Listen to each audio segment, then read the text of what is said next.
From the studios of the Optimism Institute, welcome to the Blue Sky Podcast. I'm your host, Bill Burke, and in every Blue Sky episode, we'll be speaking to leaders, researchers, and thinkers whose stories and insights will remind us that there is always blue sky above. Sometimes you just have to get your head above the clouds to see it.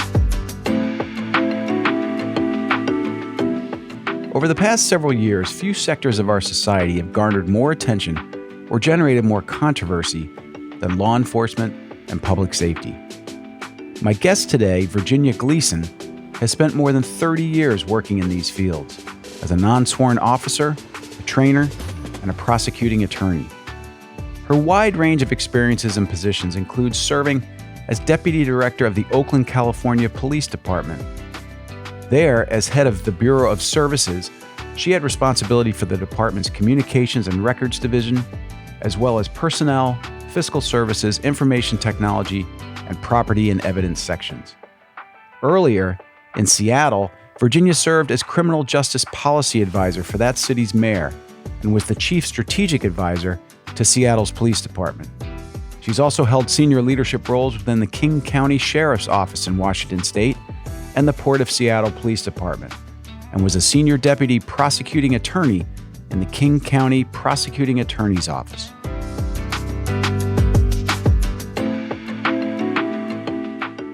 In our conversation today, Virginia will share her views on the state of the law enforcement workforce, ways they can improve their relationship with the communities they serve, and how police departments and state and local governments can use better data more effectively to communicate where public safety needs are being met and where, when, and why they are not. Virginia approaches her work with a powerful, and for me at least, contagious sense of optimism, believing that every crisis presents us with an opportunity. I hope you enjoy hearing what she has to say just as much as I did. Virginia Gleason, welcome to the Blue Sky Podcast. Thank you very much for having me. So you have a very interesting background, diverse interests, but about 25 or so years ago, your work really began to focus specifically on law enforcement, criminal justice system. Why did you take such an interest? I've had great opportunities to participate in the parts of government that impact the quality of people's lives. My focus in all of my jobs has been finding ways to use the skills and education to reduce suffering of people. And I found that working in law enforcement was an area where I could have a significant impact in reducing suffering. Amazing.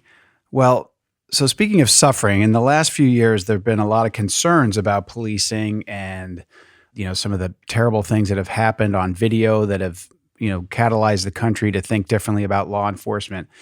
And I understand from your work, one of the things you're concerned about is that there's a lack of good, trusted, impartial information about policing, and that is actually part of the problem that people have in terms of the perception of policing. Can you explain that to our listeners? When I have meetings with a community or when I'm instructing, I find out that there are a lot of opinions that are very polarized about public safety.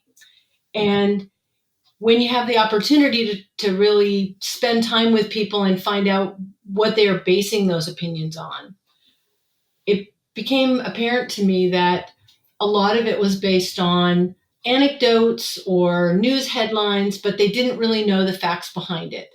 And there was a time when I was working at a department talking with a community about some of their concerns about internal accountability for the department I was working for. And this was a pro-law enforcement group I was speaking to. And they said, well, the problem is the numbers of times that you are killing young, unarmed men, often who are members of the local minority group, whether Hispanic or African American, and that's why we are losing our trust in your profession. And that particular department I'd been working for about 3.5 years. We had 2 shootings that were fatal encounters with members of the public. And the scenario they were talking about had nothing to do with either of them. And these were good people who wanted to support public safety. And I realized that they didn't have the information. And then I looked inward, and I was responsible for a bureau of my department that had all the IT and all the facts and all the crime data. And I wasn't doing a good job sharing that information with policymakers and with the public. So I I began to feel that it is an obligation of the people in public safety to really share their information, but to do it in a way that is objective and easy to understand. And most criminal justice data that's not easy to do. It is a very important obligation of the system that has so much power over people's lives to really share that information in a way that people can trust. And is that part of it? That the information's there, but it's not shared? There's not enough transparency? Is that part of the issue? Transparency between police and police data and the community? Well, a few years ago, they started a police data initiative, which was very well intended, but it puts information out in these public data portals that are very hard to use. And the numbers are so large and the system is so complex that it doesn't really give you the information you need in a way that it's usable.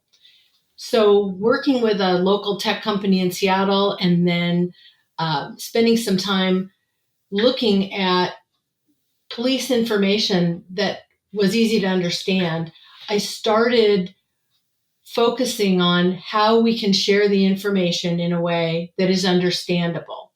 The whole criminal justice system is so complex and it involves a number of moving pieces. So there's a great book called Making Numbers Count that helped me envision different ways to show the data that was still honest, but would put it in context of all the contacts that people have in the criminal justice system, so that they weren't focusing so much on a very rare occasion. And don't get me wrong, those rare occasions, some of them are just horrible and they need to be fixed. And we need to look where in the system it's best to fix those. Right. No, I'm glad you said that, because I know that your position is not that terrible things don't happen. It's just they don't happen in the numbers that a lot of people are led to believe. And that there's a lot of good that's being done as well. And so a lot of your work, I know, is to address those bad things that have happened and try to make sure they don't happen again. But at the same time, to help educate folks about the reality of the data. One thing you've said a few times is you use the word complex or complexity. And I hadn't realized it until a discussion last year that I was involved in, just how fragmented U.S. policing is, that these police forces are incredibly independent as you get down into even small towns. There's not always even much influence from the state, as opposed to other parts of our government apparatus where you have the federal government, you have a state government, it's all sort of lines up. Can you explain to us that the policing is quite fragmented as you get down into individual markets? Isn't that right? That is correct. There's 18,000 individual police agencies in the United States, and they are governed by a patchwork of rules that is very different. And the majority of the departments we have in the country have fewer than 20 officers. So we are not supporting them in the way that is appropriate for the complex issues they have to deal with. And you have a 20-person department, maybe that doesn't have a full-time IT apparatus, and they don't know how to create some of these tools to share information with their community. And when we look at the number of the small departments and the types of resources we give them, it's all well intended, but it's not really helping them either do internal accountability quickly or to share information with the public. So that's really the departments where I feel this great need and great attachment to are kind of the small and medium-sized departments, but that's 90% of the departments we have in the United States.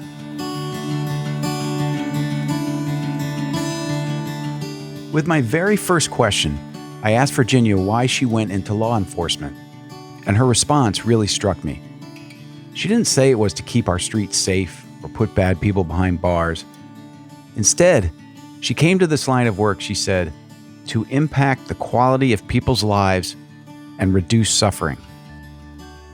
She understands that the public safety system has huge power over people's lives, and she's made it her life's work to make it better. While she does that, she's focused in part on her concern that a lot of the valid frustrations people have about the police are made worse by the spread of polarized opinions, stories, and anecdotes, and not based on good data about the numerous interactions that police have within their communities. Not only does law enforcement play a prominent role in our society, it's part of a remarkably complex system. More than 18,000 police departments across the country, with the majority of these consisting of fewer than 20 officers. I asked Virginia to explore this some more. If you could wave a magic wand and start over, would you have more structure so that a small town police group, reported up to the county, reported up to the state, or some other way of doing it? Or do you think that sort of independence and small size makes sense? I think it's really a state by state option, and there's very different ways of that cities feel their independence and individuality. And I think when you go from the East Coast to the West Coast, it's very different. On the East Coast, when I work with small town police departments, they feel very strongly that they want to have local control and local independence. And there's a larger amount of participation in the civic process. As you go west, you see less and less of that, and you see more government control. And I think there's a lot of historical writings about why we have that difference in civic involvement, not just individual choice, but also the way the systems are set up. So I think there is a good balance that we could have in those two things, with some more integrated oversight for accountability related to things like certification. So police officers, when they have their police officer certification, it's sort of like a bar license. It's a license to do that. Right. So one of the things you wrote about in a paper recently, you used a phrase calling for a factual toolbox for conversations about policing. Are there specific facts that you'd want people to know about policing that would be surprising, that would sort of go at misconceptions that people just carry around with themselves when it comes to thinking about policing? I think, yes. And I think that having understanding of the number of contacts that police have with individuals, the results of those contacts. Most of the time, when police have contact with a member of the public, there is no controversy, everything goes fine, and the transaction ends without any problem. The other thing that's interesting is there is a sense that the police are out looking for problems and they're focusing on marginalized groups to make contact. In most departments, the majority of the contacts that the police have with individuals aren't ones that they choose. People have called in and said, please, I've noticed something. I want you to look at this disturbance that's happening somewhere. So the police aren't choosing the people they have contact with. So when we see these disparities that don't match up with census data, there's a concern that that disparity equals discrimination. And I think if you come up with ways to show the data, you can determine whether or not that's the case. Sometimes disparities do mean discrimination, and they are showing that there is inappropriate stereotypes that police have about individuals and that they are not policing in a real fair and just manner.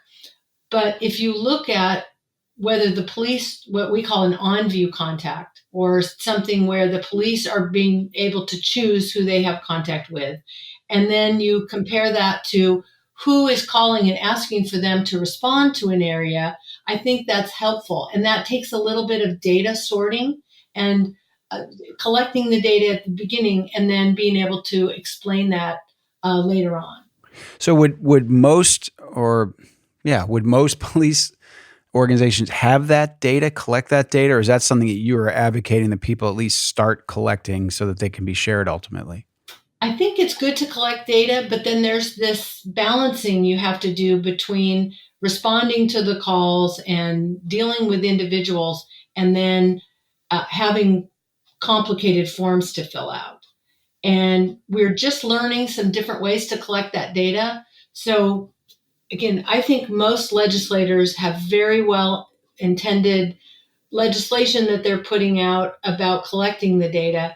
Sometimes I don't think they understand how that's going to impact the day-to-day activities of an officer. So if you have a 5-minute contact with someone, but you have 15 minutes of form to fill out, that's impacting how much you can do your job.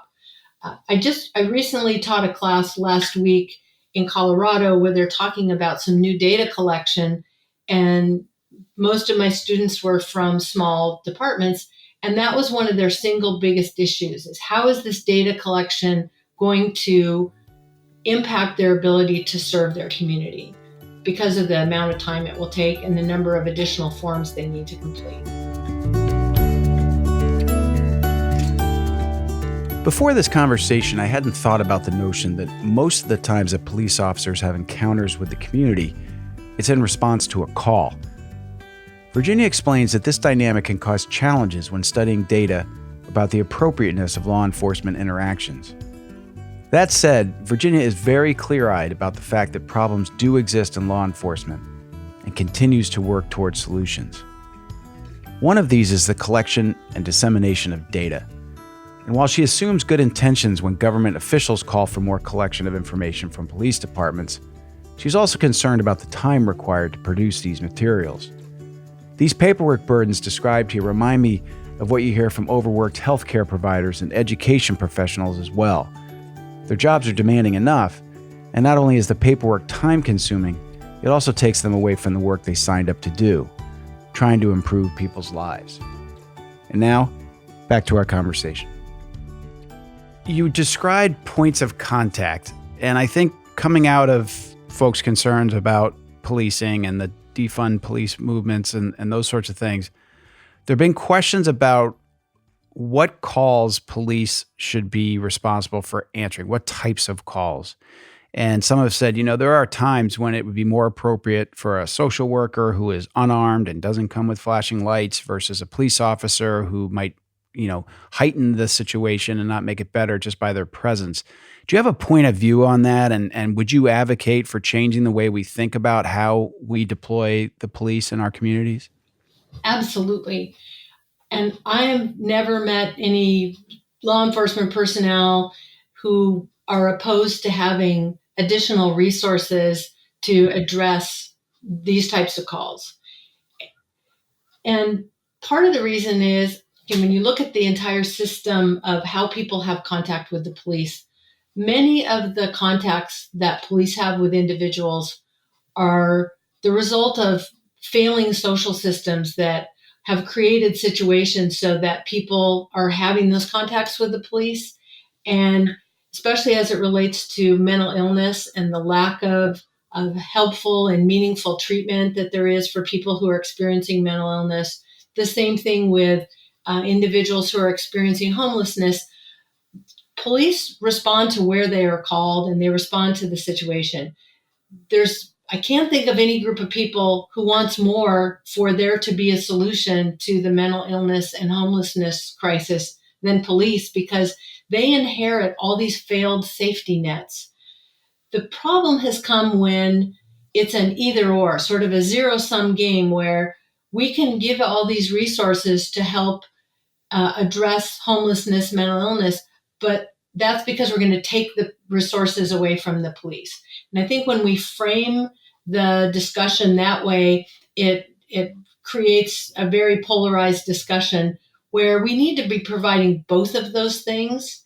And once we've created those other safety nets and we have the other resources available, then maybe we can talk about cutting way back on police budgets. But until that time, I think that we're unnecessarily creating an antagonistic discussion about these alternative response options. It's very interesting. So you've referred a few times to your teaching. I'd love to talk some more about that. So the kind of consulting work that you do and teaching that you do, could you describe to our audience sort of a situation where, a police force hires you? Why have they hired you? What kind of training are you being asked to do?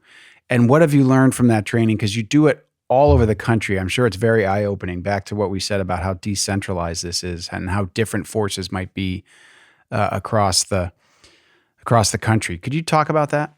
So I work for an organization called FBI LEDA, which is a training organization it is not part of the FBI, but it is affiliated with the FBI. And we have a menu of trainings that we deliver. Individual departments or states will hire us to come and train. The two classes that I teach the most, one is internal investigations, and the other is a brand new class that just started this month, which is a version of DEI training. We call it the Culture and Diversity Institute. And what's interesting about those trainings is they're based in the same principles, which is we are public servants. We need to be accountable for our actions. We need to understand internally and externally how to use our authority in a way that is just and fair and transparent. And then talk about what are the basic principles of the social contract we have between the police and the public and our employees. And what I find around the country is I have really never found a person who went into policing or public safety for anything other than wanting to help the community. And so that changes over time, and people become cynical and polarized. Often people are being sent to my class as punishment. And so they're coming with arms crossed and not open to new ideas. But I think that if we get back to the basics, using some of the principles of people like Simon Sinek and people who talk about what a gift it is to be able to serve the public, we can start to peel away some of the defensiveness and really talk about how we can. Public safety individuals have a huge amount of power, and how we can take that power and really get back to the reason that we got into this job in the first place. And that is the same everywhere in the country, large agencies, small agencies. The way that and the tools they have to kind of refresh themselves and get focused again vary a lot by different departments. If they are coming from a place where they have a mayor or a city council that has made it clear that they think their police department is rotten, they're very defensive. But a lot of places, especially small cities, there is a lot of support. They're just trying to figure out how they can do it better. So you mentioned sometimes people come to your class as punishment, and you also talked about internal investigation. So are these police officers who have had an incident or have an attitude, or what kind of folks would come to you as punishment, and which class would they be sent to as part of that punishment? So when I teach internal investigations, it's usually the investigators or someone high up in their command group just wanting to make sure that their internal accountability process is using best practices. But sometimes it might be that they are supervising an internal investigations unit and they've made some bad mistakes and either missed something important, or they've paid out a lawsuit, or they realize that they have some, what I call kind of internal dry rot in their department and they've missed it. So those people come and I try to show, here are our best practices to do internal accountability, but to do it in a way that is fair to the public and also fair to your employees. The other class, the Cultural and Diversity Institute, I had some students in my class last week who were sent as punishment for saying something or doing something that was deemed to be inappropriate. And they ended up being some of the most valued input to my class, because I try to give people the confidence that we can have open discussions and they can say what they think. We use Chatham House rules in the class. And after about a day of talking about across the country why there are legitimate reasons that people do not trust the police, the conversations were really very helpful.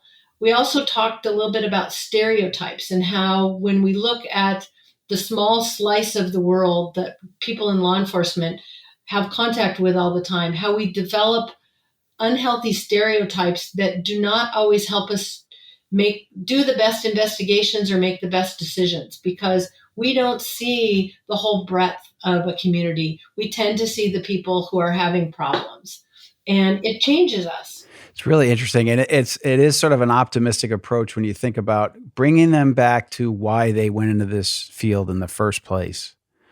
And create a sense of, just remember, why are you here? And I use healthcare as an example again. I have some experience there where physicians, nurses, they're burned out, they're frustrated, the patients are becoming abusive, and it's a real issue. But it's helpful sometimes to at least try to remember, why'd you become a nurse in the first place, and try to come back to that. It's not easy, and it sounds like policing is very similar that way. Sometimes when I'm talking to legislative bodies or to police executives, I actually use the healthcare as an example. Because in an emergency room, it's very similar to responding to a police call. You're not picking your customers. You are having contact with someone on a day that could be the absolute worst day of their life. And that is what you see. Dispatchers and people who work in 911 system have the same experience, and it wears on you.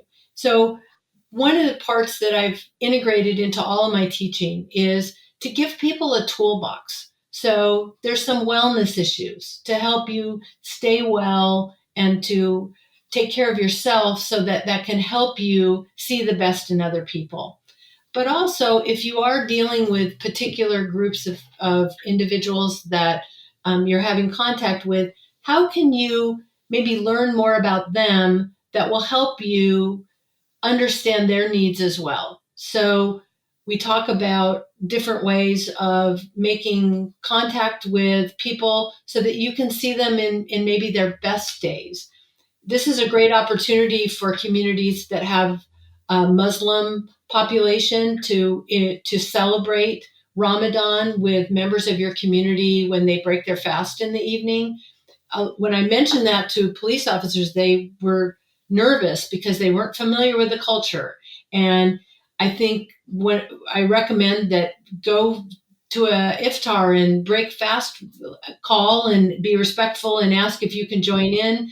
And very few people have ever received any response other than open arms. Please join us, celebrate with us, learn our community. And that is a big icebreaker with a community that is largely misunderstood in our country. That's a great example, because I'm talking to you from the state of Maine, where it surprises people sometimes how many first generation immigrants we have from Africa. Many of them are Muslim, and immigrant communities, sort of by definition, won't have representation in the police force, because the community hasn't been here long enough to train and develop and have police officers. So there's this automatic built-in difference between that community and the folks who are charged with law enforcement. So breaking down those barriers, it seems to me, is a huge opportunity. And I think the more individuals know each other in a setting that is not responding to a call and crisis and crying, and the better it is. Right now, there is in some departments, not all departments, there is a shortage of frontline officers, and it is creating fewer opportunities to spend the time to get to know people. My husband, who I think is the best police officer there's ever been in the country, 40 years at Seattle Police Department, he worked the entire time he was as a police officer, really spending time thinking about the human condition. And I remember something he told me many, many years ago, that everyone wants to be loved, everyone wants to be forgiven, and everyone wants to be heard. And if you don't know what else to do, if you fall back on those three things, almost always you'll do the right thing.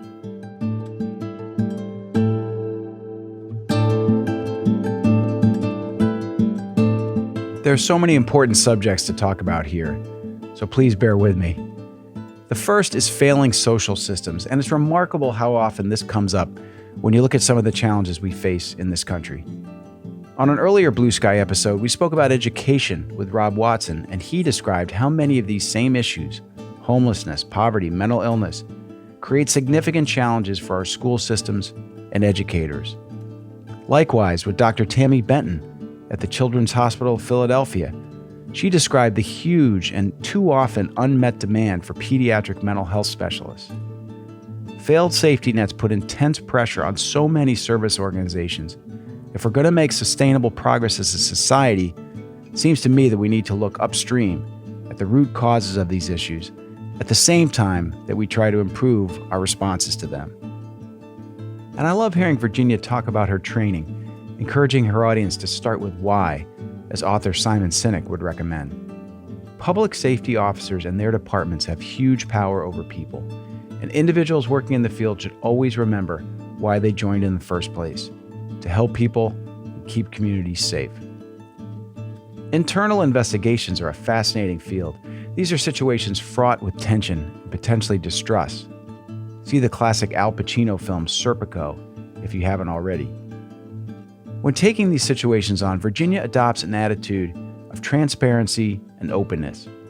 She mentions Chatham House rules, and if you're not familiar with these, they're a set of guidelines that encourage openness by having participants agree that if they share with others a detail or opinion expressed in a conversation or meeting, they will not disclose the identity of the speaker.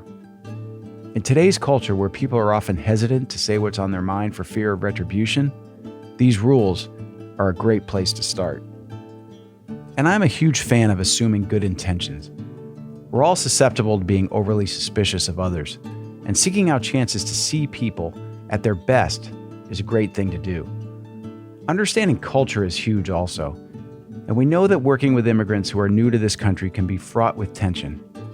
Virginia's thoughts on law enforcement officers getting to know these communities in times when they're not responding to a call are really encouraging and make a ton of sense. Of course, staff shortages and other obligations make this difficult, but the work is worth the effort. And how about the words Virginia attributed to her husband, a retired police officer? He said, "Everyone wants to be loved, everyone wants to be forgiven, and everyone wants to be heard. If you don't know what else to do, fall back on those three things." Incredible advice, regardless of your chosen profession or place in the world.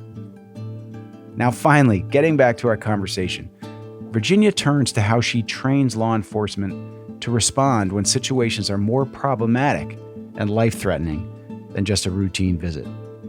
There are also very dangerous and very complicated situations that they're coming in contact with, and they're not always going to do it right. But if it's mistakes of the heart, are different than mistakes of the head. And really, if we can focus on, caring for people and using principles, there's a professor at Yale named Tom Tyler who has developed a whole body of research called procedural justice.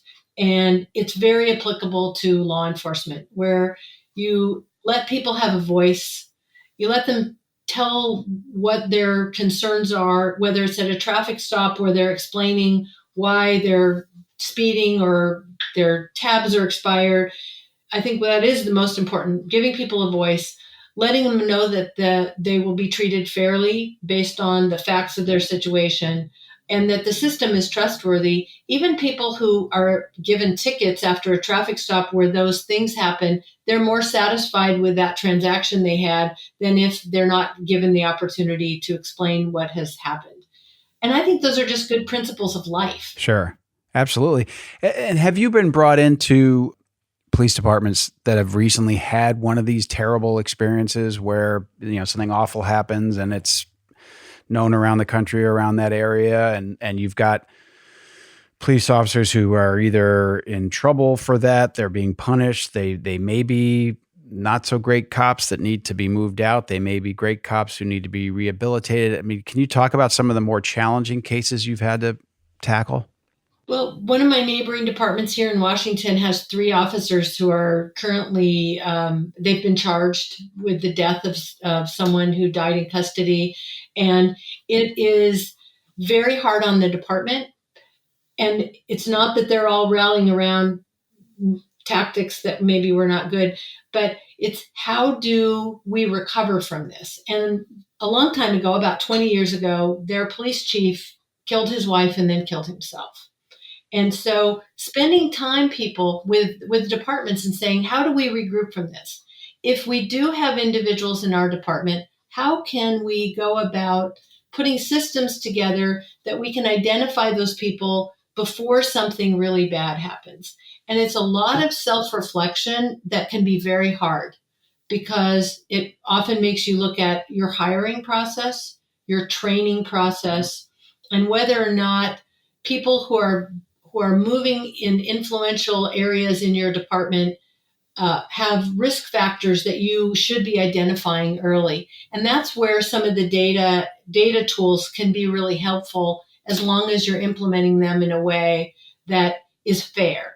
So when I talked about those procedural justice principles, when I train and I map a lot of systems, I have this graphic that I use to say, here is an opportunity that you need to take a step back, because this is complex. Get up on the balcony, like we talk about, and say, am I creating this policy or this training or this decision in a way that meets these procedural justice principles?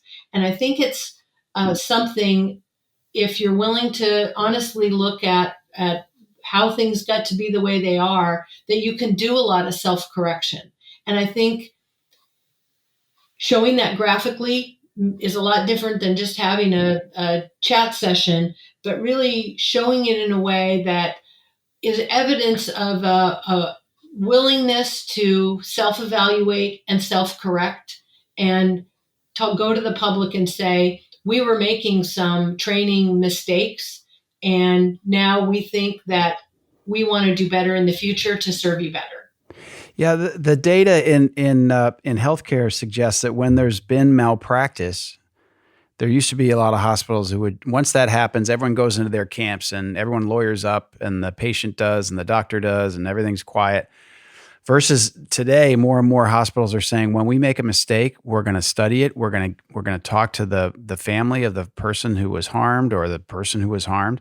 And people at first thought, oh, that's a terrible idea. You're admitting fault. It's going to blow up. And just the opposite happens. There's much more.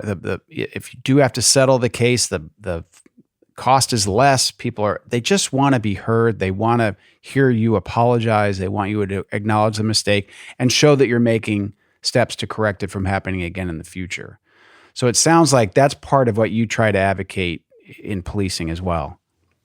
Yeah, very much. And one of the comments that often happens in class when they talk about these numbers of prosecutions there have been of police is a comment that many more people die each year by mistakes that are made in medical systems, but they're not prosecuting emergency room doctors, and they're not advocating that more people get prosecuted. I think they're using it as a comparison. Is there are some times when there are mistakes made, and let's figure out a better way to recover from them than the types of conversations we're having now.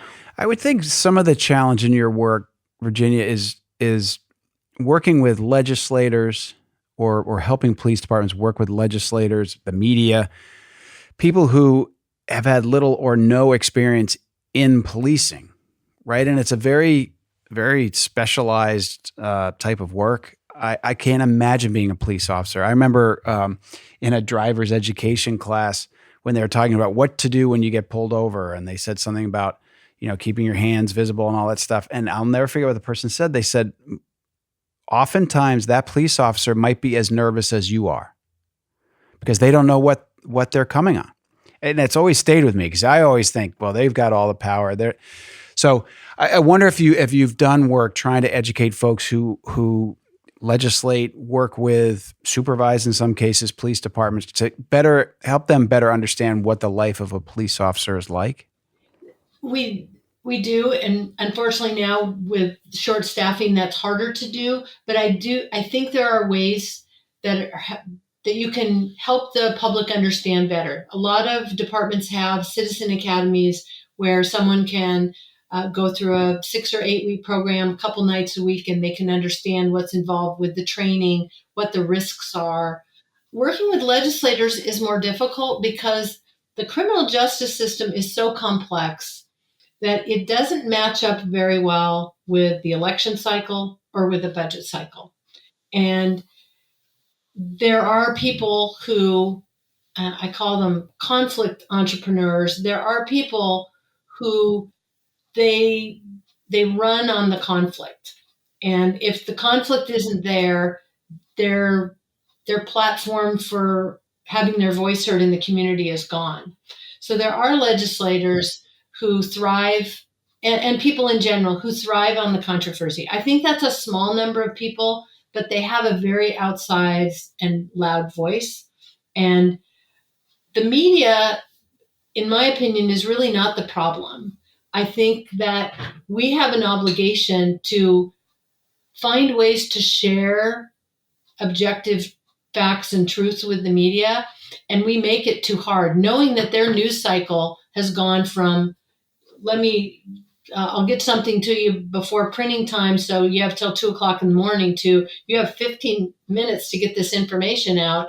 And this tech company that I'm working with that's based here in Seattle, they are true believers of having technology be a helpful tool to help everyone do their jobs and see information in a way that's helpful. They have some really talented data visualization people who've spent the time to say, what is the best way for us to get this information to the public? So we've looked at ways using maps. We've looked at ways using other types of graphic tools that the media can have access to without having to contact the department. So these public safe-facing dashboards mostly.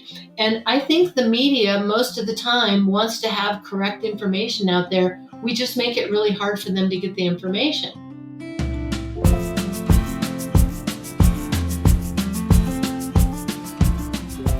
There's more great advice here from Virginia that applies beyond law enforcement. In the swirl of our complicated lives and professions, taking time to, quote, get up on the balcony for a better, more distant view is a great idea and a metaphor I'd not heard of. I also love Virginia's expression, conflict entrepreneurs.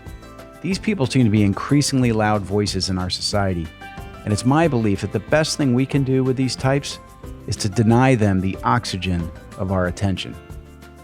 A previous Blue Sky guest, Kevin Kelly, would suggest, when confronted with these types, that we simply choose not to be outraged. I also appreciate Virginia's optimistic embrace of new technologies.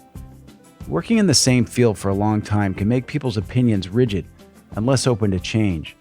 But Virginia stays interested in and open to what's new. Getting back to our conversation, I asked Virginia to talk some more about data and how, while it's important to produce and share, it's harder for smaller police departments to produce it.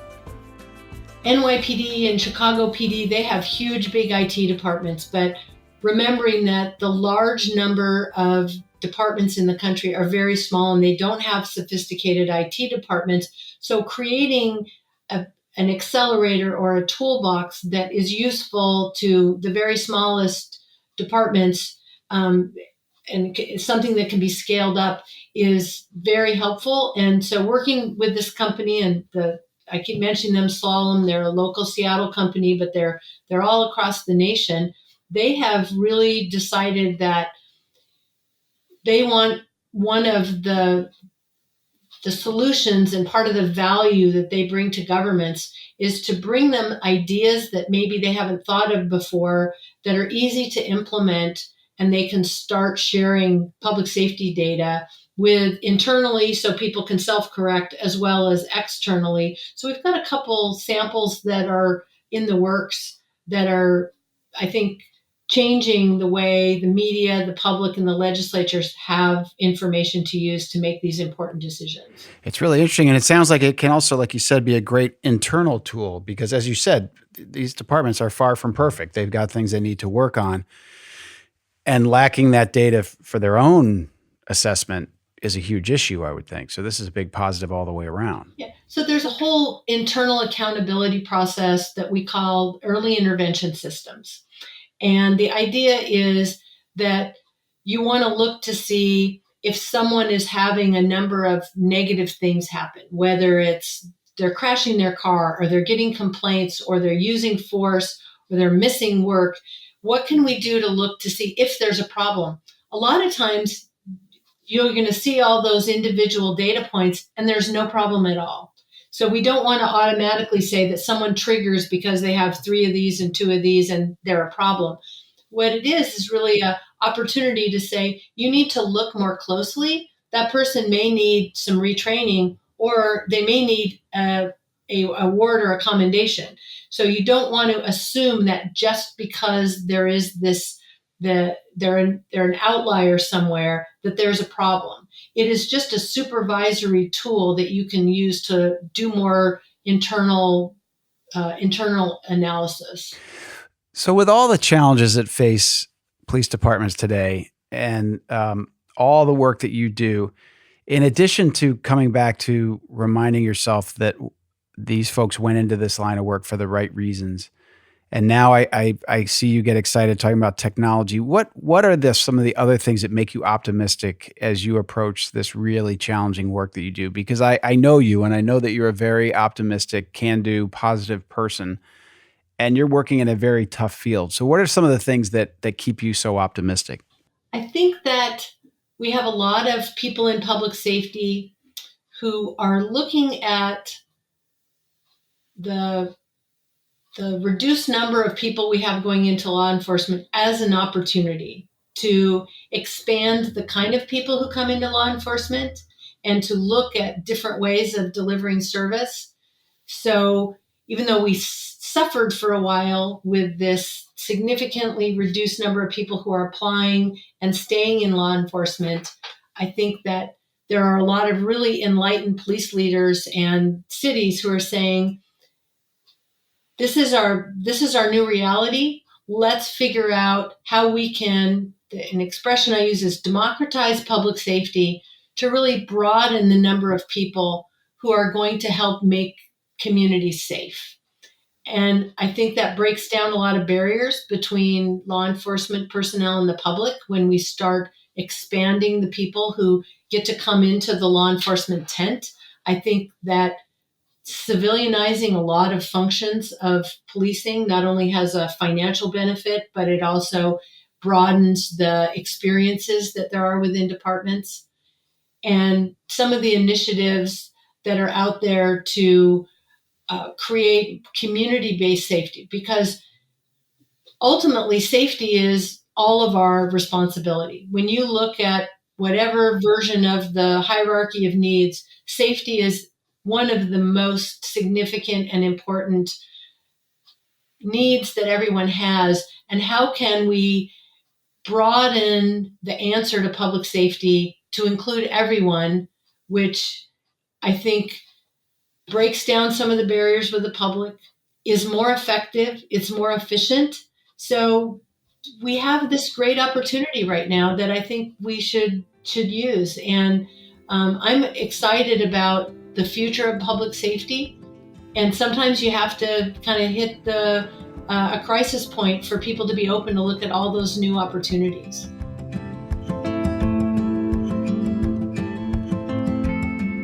The ability to see opportunities coming out of a crisis is a classic hallmark of an optimistic take on life. People will do terrible things resulting in bad outcomes. That's a given. But how we respond and seize the chance to improve is where we all can make a positive difference. And Virginia has a great idea when it comes to democratizing public safety. The more we can make this a shared community responsibility and break down barriers, the better off we'll all be. Now back to the final minutes of our conversation, picking up after I asked Virginia a question about how she sees broadening the law enforcement and public safety workforce. Part of it will be having individuals without police commissions have more roles in police departments. And again, medical is a great example. We've broadened the levels and the expertise of different people in healthcare to provide more service to more people. I'm an example. I was a bureau chief at a couple of my departments. As a non-sworn person, I supervised sworn people. I had hundreds of people in my bureau. And that was new at almost all the departments where I worked, that they'd never had a person with my type of experience there. The other place where I think we can make some changes is to allow for part-time work. We know that there's a huge value in having more women in policing. Policing schedules are very complicated, and they are not always compatible with having families and maybe having daycare obligations or school obligations. And I've seen some things in the UK and also in Canada where there are either job share or part-time options that are available in police departments, which give people with families, whether it's women or anyone with children, an opportunity to participate in the public safety sphere and still have a family. And I think that's very helpful. Also, doing a very careful data-informed look at your hiring and your backgrounding processes. So one of the projects that I love doing the most with the department is doing one of those detailed mappings about how they're recruiting, who they're bringing in, who they're screening out, how we are looking at age-related decision-making. So doing something stupid when you're 17 is a lot different than doing something stupid when you're 30. So there's a couple of great neuroscientists who have contributed some information to law enforcement hiring about age-related decision-making. So, for example, knowing that your brain develops at a certain rate and that there are risk-taking factors when you're a teenager, for example, that don't necessarily reflect the types of risk you would take later on, is something that is a new thinking in law enforcement. And I think that also helps broaden the types of people and allows some people who maybe haven't made the best decisions in their life, but they're doing better now, to be part of public safety. And I think there's a huge value in having those people in departments. Absolutely. It's another form of almost second chance opportunities that people deserve with the right checks, obviously, with the right background checks. But like you said, maybe taking those a little bit differently depending on the timing of some of these bad decisions. I call that my Moneyball hiring. So I would try to explain to them, because of course I'm a huge baseball fan, Moneyball hiring, finding those diamonds in the rough that other people are not taking that are just right for your organization. I love that. And then training them properly, and then they'll be incredibly loyal, hardworking, great people. Is there anything else you'd want our listeners to know about the future of policing and folks who go about their day being very concerned about the things they see and read and hear about policing that you'd like them to hear, that's a little bit more optimistic and hopeful in terms of the work that you're doing and the changes you're starting to see in police departments around the country? For anyone who's concerned about public safety, I think the best thing to do is to learn more about it, but to learn more about it directly from the people providing the service. Go on a ride-along, participate in a citizens academy, ask for more data from your departments, show up at public hearings and hear what people have to say. So I think if people become more engaged and get personally involved, they can help craft better decisions. I don't think they're going to love everything that they hear, but maybe they can help be part of a solution that is really much more effective. Because we know that the types of things we did the last couple of years, they were all well intended, but they're not having the positive effects that we wanted. So let's be open-minded on both sides and try to do better. It's a great message and a great place to end. Virginia Gleason, I can't thank you enough for your time, for the great work you're doing, the important work you're doing And I really appreciate you joining us on the Blue Sky podcast today. Thank you very much, Bill. It was a great opportunity to talk about something that I'm very passionate about, and appreciate that people are willing to look at optimism and how we can make things better for everyone. Thanks so much. Keep up the great work.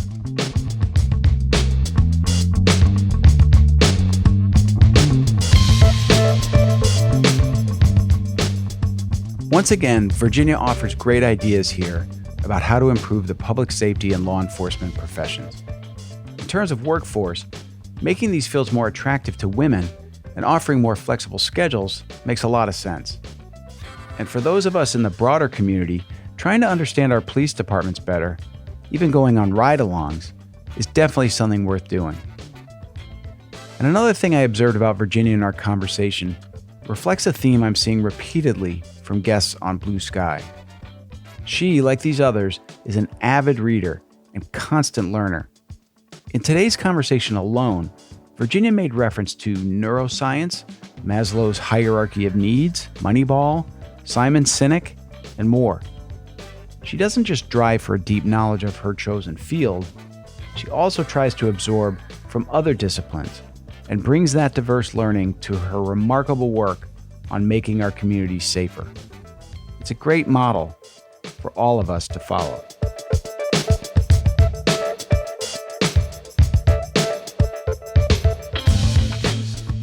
I hope you enjoyed and were inspired by my conversation with Virginia Gleason. If you haven't already subscribed to the Blue Sky podcast, you might want to do so and be sure not to miss any upcoming episodes. And we'd appreciate it if you have the time to give our series a review or rating, and also consider following the Optimism Institute on social media. Until next time, I'm the founder of the Optimism Institute and host of Blue Sky, Bill Burke, and I thank you for listening.